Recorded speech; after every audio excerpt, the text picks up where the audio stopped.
Kabayan jadi juragan empang dadakan.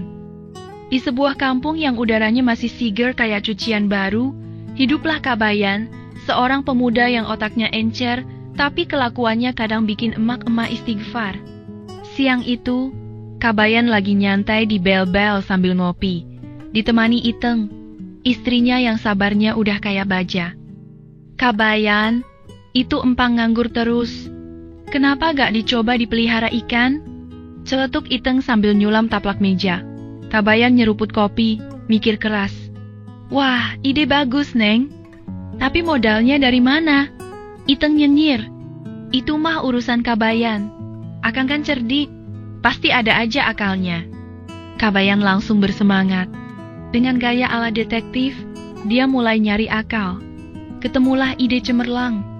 Dia datengin Meng Ujang, juragan empang paling sukses di kampung. Meng Ujang, saya mau pinjam empang akang. Nanti hasilnya bagi 2, kata Kabayan dengan muka polos. Meng Ujang ketawa ngakak. Kabayan, jangankan modal. Kamu ngerti ngurus ikan aja enggak? Mendingan ngopi aja sana. Kabayan gak nyerah. Dia pasang muka melas. Meng, kasih saya kesempatan. Saya janji bakal jadi juragan empang sukses. Akhirnya, Meng Ujang luluh juga. Dia kasih pinjam 1 empangnya ke Kabayan dengan syarat yang bikin Kabayan garuk-garuk kepala. Kalau rugi, kamu harus jadi tukang kebun saya selama setahun, kata Meng Ujang sambil ketawa puas. Kabayan nerima tantangan itu. Dia mulai belajar ngurus empang dari A sampai Z, mulai dari ngasih makan ikan, ngecek kualitas air, sampai ngusir burung bangau yang doyan nyolong ikan. Tapi namanya juga Kabayan, kelakuannya tetap aja kocak. Pernah suatu hari, dia salah ngasih makan ikan. Bukannya pelet, malah dikasih rengginang.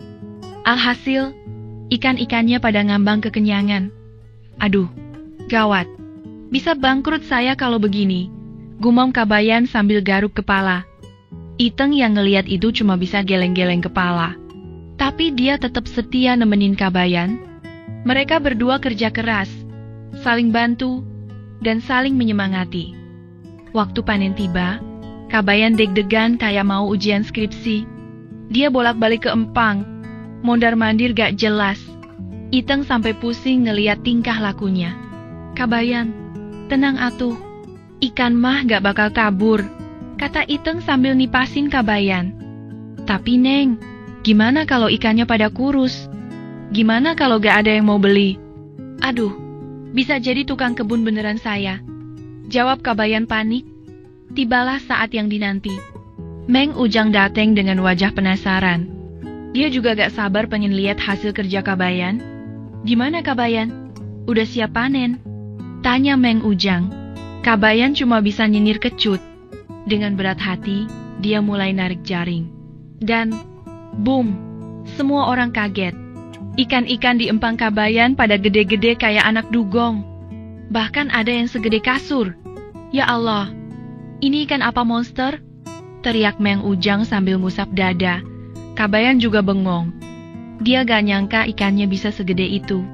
Padahal, selama ini dia ngurus empang seadanya.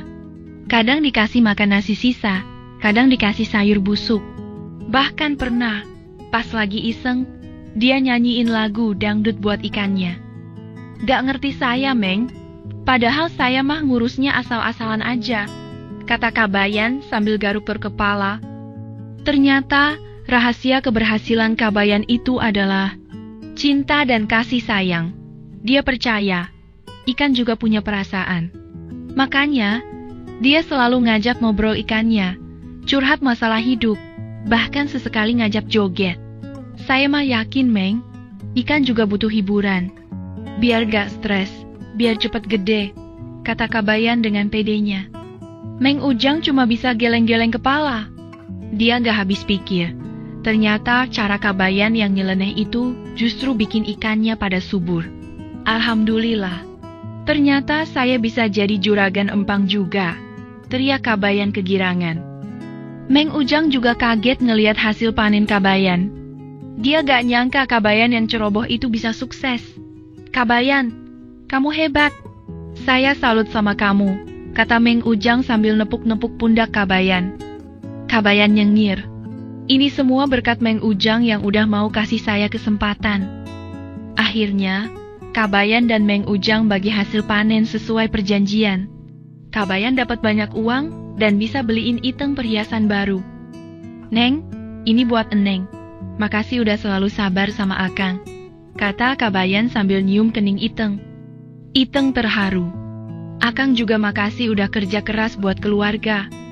Sejak saat itu, Kabayan jadi juragan empang sukses di kampung. Dia nggak cuma kaya, tapi juga makin bijak. Dia sadar, kesuksesan itu nggak datang dengan sendirinya. Butuh kerja keras, ketekunan, dan dukungan dari orang-orang tersayang. Jangan pernah meremehkan orang lain. Siapa tahu, orang yang kita anggap remeh ternyata punya potensi yang luar biasa. Jangan takut mencoba hal baru. Siapa tahu, hal baru itu bisa membawa kita pada kesuksesan. Kerja keras, tekun, dan saling mendukung adalah kunci meraih impian. Jangan lupa bersyukur atas apa yang kita miliki. Semoga cerita ini menghibur dan memberikan inspirasi ya.